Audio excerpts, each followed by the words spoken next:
জবান এতক্ষণে দিয়ে যাবার দিয়ে বাবা ভোলা মহেশ্বরের তপস্যা করার জন্য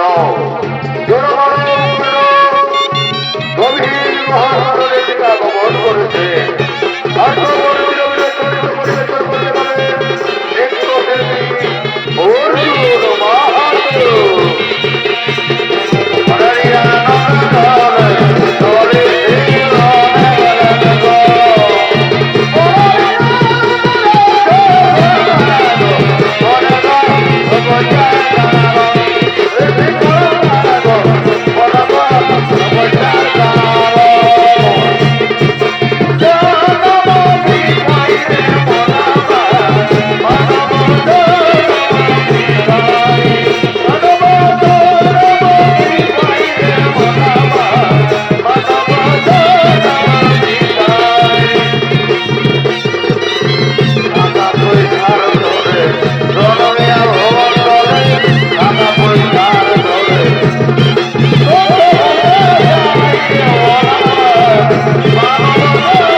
বাবা ভোলা মহেশ্বরের তপস্যায় রত হলে ও মহাদেব মহাপ্রাণ মহাযোগী মহেন্দ্র সর্বপাপ দেব মকরায় নমো নমঃ।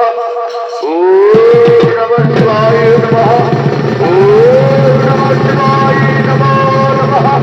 ওম নমঃ শিবায় নমো নমঃ। দেবাদিনী বাবা ভোলা মহেশ্বরের তপস্যায় যুগ যুগ ধরে রত হলে তার সারা সর্বাঙ্গ ওই মাটিতে পরিণত হলো ও নীলার আকৃতি ধারণ করলো। আর অদিকে মহারাজ সুরবীর একমাত্র কন্যা, নাম তার সুকন্যা, তার স্বয়ংবর সভার লাগি তার দাসীর সঙ্গে ফুল চয়ন করার জন্য ফুলবাগানের দিকে আগমন করছে।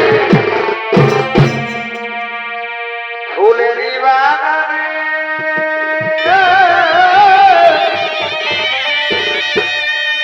ফুটিল ফুল রবিনাগর আইল না আসবে না, সেরকম চিন্তা করিস। ফুলের মতো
স্বামীর গৃহে।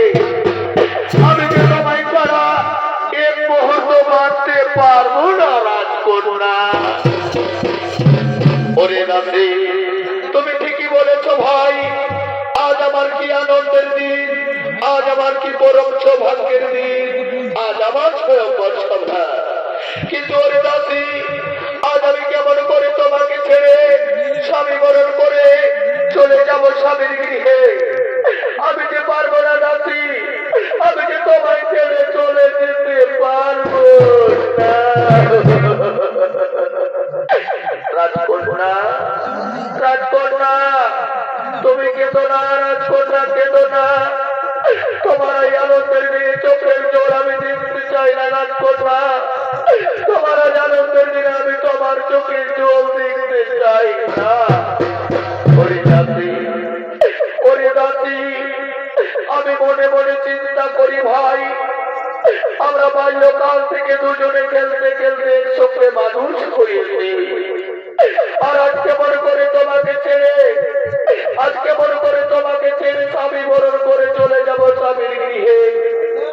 আমি যে পারবো না দাসী, আমি যে পারবো না। কিন্তু ওরে দাসী, কিন্তু ওরে দাসী, আজ এই ফুলবাগানে ফুল জোর করতে এসে কি যেন আশ্চর্য আলোক রোশনি আমার চোখে ভেসে উঠেছে। এই আশ্চর্য আলোক রোশনি তো আমি জীবনে কোনোদিন দেখিনি দাসী। এই আশ্চর্য আলোক রোশনি তো আমি জীবনে কোনোদিন দেখিনি। বলো না দাসী, বলো, আজ আমার এই আনন্দের দিনে এই আলোক রোশনি যদি আমার রাজপ্রাসাদে নিয়ে যাই, আমার রাজপ্রাসাদ দেখতে কেমন লাগবে? তুমি বলো দাসী, তুমি আমায় বলো। রাজকন্যা, আজ তোমার এই আনন্দের দিনে তুমি যদি আলোক রোশনি নিয়ে যাও তোমার রাজপ্রাসাদে, তোমার রাজপ্রাসাদ গভীর আলোয় আলোকিত হবে রাজকন্যা, গভীর আলোয় আলোকিত হবে। তাই করবো, তাই করবো রে দাসী, তাই করবো। আজ আমার এই আনন্দের দিনে আমি তীর বিদ্ধ করে, আমি তীর নিক্ষেপ করে নিয়ে যাবো এই আলোক রোশনি আমার রাজপ্রাসাদে।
আমি তোমায় অভিশাপ দেবো না। এতে তোমার কিছু দোষ নেই রাজকন্যা, এতে তোমার কিছু দোষ নেই। ভাগ্যের পরিহার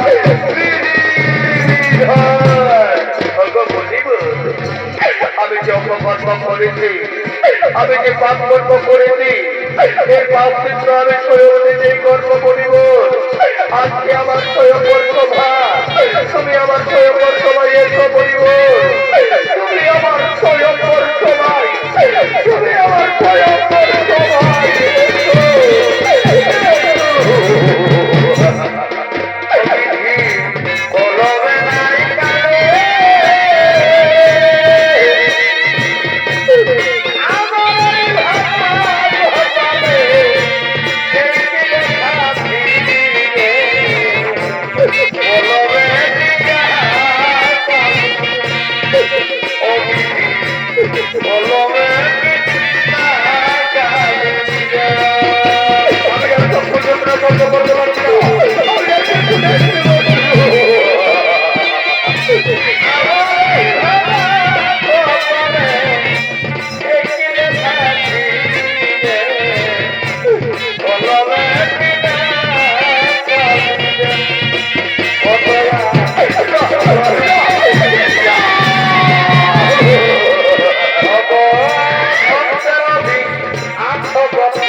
সমস্ত রাজকুমার বর্গগণকে আমন্ত্রিত করেছে।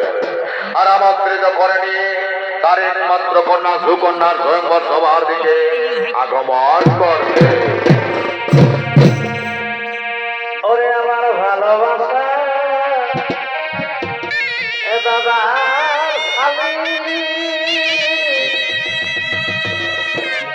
আর আমাকে পেনা ভুলা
সমস্ত রাজকুমার বর্গগণ, হে রাজন, তাই হবে রাজন, কিন্তু কোথায় আপনার কন্যা?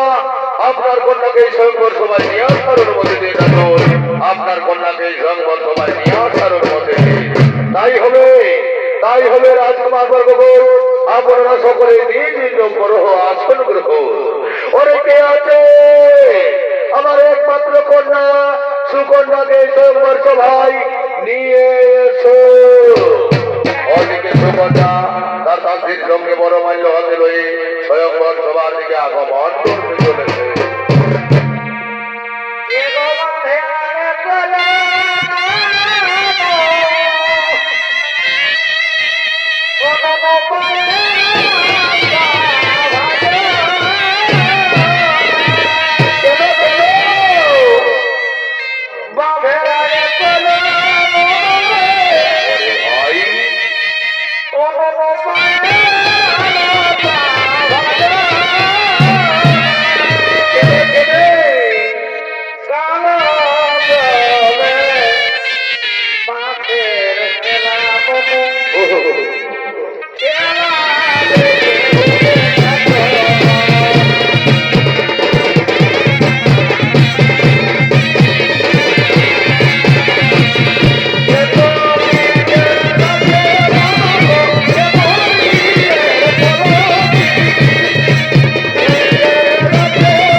আজ আমার কি আনন্দের দিন, আজ আমার কি পরম সৌভাগ্যের দিন। আজ আমি তোমার স্বয়ংবর সভার আয়োজন করেছি মা। আর তোমার স্বয়ংবর সভায় স্বর্গমর্ত বাজার ত্রিভুবনের সমস্ত রাজকুমার বর্গগণ উপস্থিত হয়েছে মা। তাই যাও মা সুকন্যা, তুমি তোমার মনোমত ইচ্ছে মতো স্বামী বরণ করে নাও মা। তুমি তোমার মনোমত ইচ্ছে মতো স্বামী বরণ করে নাও। পিতা, এই বিবাহ আমি কিছুতেই করতে পারবো না পিতা, এই বিবাহ আমি কিছুতেই করতে পারবো না। পরিমাণ কেন তুমি এই বিবাহ করতে পারবে না? কি হয়েছে তোমার? খুলে বলো তোমার মনের কথা। পিতা, আমার স্বয়ংবর সবার লাগে ফুলো বাগানে গেছিলাম পিতা ফুল তুলিতে। ওই ফুলো বাগানে গিয়ে দেখি পিতা কি আশ্চর্য আলোক রশ্মি একদিনের থেকে বার হচ্ছিল পিতা। সেই আলোক রশ্মি দেখে আমার হৃদয়ে ওঠে ব্যাকুল। সেই আলোক রশ্মি নিয়ে আসার আশা জাগে আমার মনে। তাই মনের লোক সহ্য না করতে পেরে আমি তিরাঘাত করি পিতা। কিন্তু পিতা, সেই আলোক রশ্মি যৌবনী যুগ যুগ ধরে বাবা বলা বয়সের তপস্যায় রত ছিলেন পিতা। সেই যৌবনী চক্ষু হতে বাইরে ছিল পিতা সেই আলোক রশ্মি। আমি না জেনে না শুনে আমি তিরাঘাত করি পিতা। আর আমার তিরাঘাত করার সঙ্গে সঙ্গে যৌবনী দুই চক্ষু অস্ত হয়ে যায় পিতা। আমি যে মহাপাপী পিতা, আমি যে মহা অপরাধী পিতা। এ বিবাহ আমি কিছুতেই করতে পারবো না। কে বলে তুমি মহাপাপী? কে বলে তুমি অপরাধী? এতে তোমার কোনো পাপ নয় রে মা, এতে তোমার কোনো অপরাধ নয়। তুমি যাও মা, তুমি মনোমত ইচ্ছা মতো স্বামী বরণ করে নাও মা। তুমি আমায় কন্যার থেকে মুক্তি দাও মা, তুমি আমায় কন্যার থেকে মুক্তি দাও।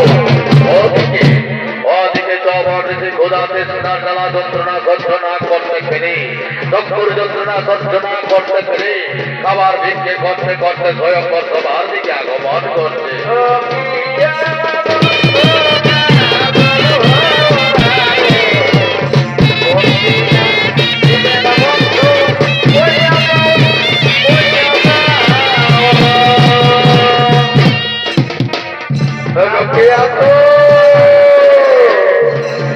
আমি যে বন্ধ ধরেছি অনেক দিন ধরে দেখতে পাইনি, আমায় এত খাবার ভিক্ষা দাও। আমি যার ক্ষুধার যন্ত্রণা, আমি যার ক্ষুধার যন্ত্রণা সহ্য করতে পারি না।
শেষ পর্যন্ত এখন ধর্ষীকে বিবাহ করিনি, কিন্তু না, এ আমি কিছুতেই মেনে নিতে পারি না, এ আমি কিছুতেই মেনে নেব না।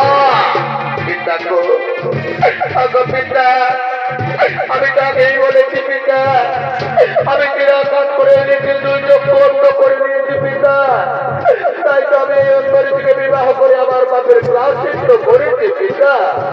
তুমি আমায় ক্ষমা করে দাও পিতা, তুমি আমায় ক্ষমা করে দাও। আমায় পিতা বলে রাখবে না, আমি তোর কিছুতেই ক্ষমা করবো না। তুই যাইনি, তুই পিতা আসেনি, তুই রাজ করছিনি, তুই করো ফিরি, তোর করো, আমি কিছুতেই করবো না।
কেন তুমি আমায় বিবাহ করিলে সুকন্যা?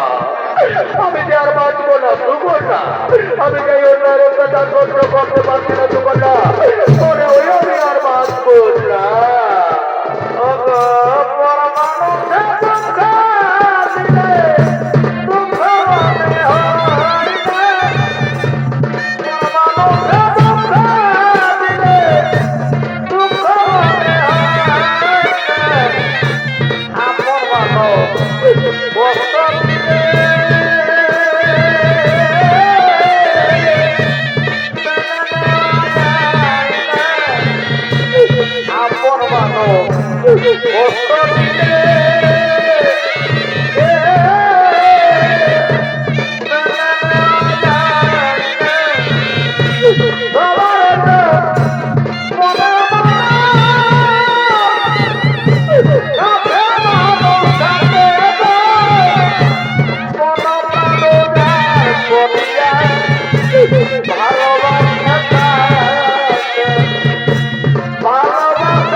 মহারাজ মহারাজ মহারাজ মহারাজ আপনার কথা আমাদের সমস্ত দেবগণকে ঘোর অপমান করেছে মহারাজ।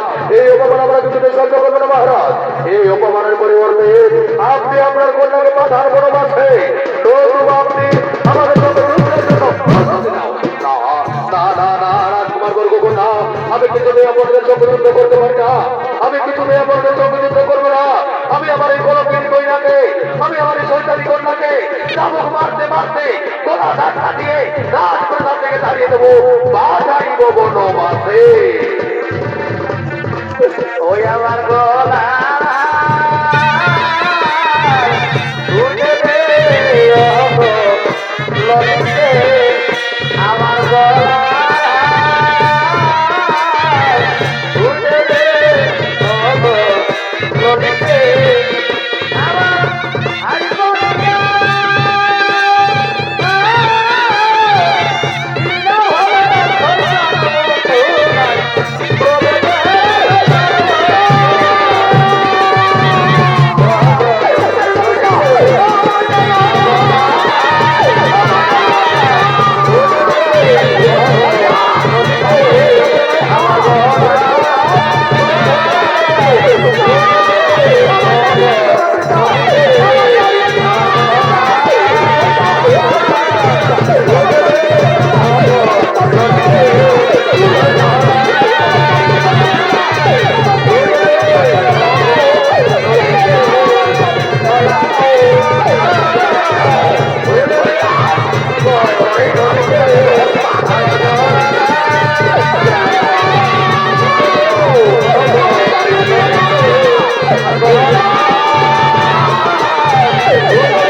কন্যাকে অন্তর্জিকে বিবাহ করার কারণে চাবুক মারতে মারতে গলা ধাক্কা দিয়ে রাজপ্রাসাদ থেকে তাড়িয়ে দেয়, পাঠাই বনবাসে। আর ওদিকে সুকন্যা তার অন্ধ স্বামীকে নিয়ে বনবাসিনী হয়ে ভিখারিণী হয়ে পথে পথে ভ্রমণ করে বেড়াচ্ছে।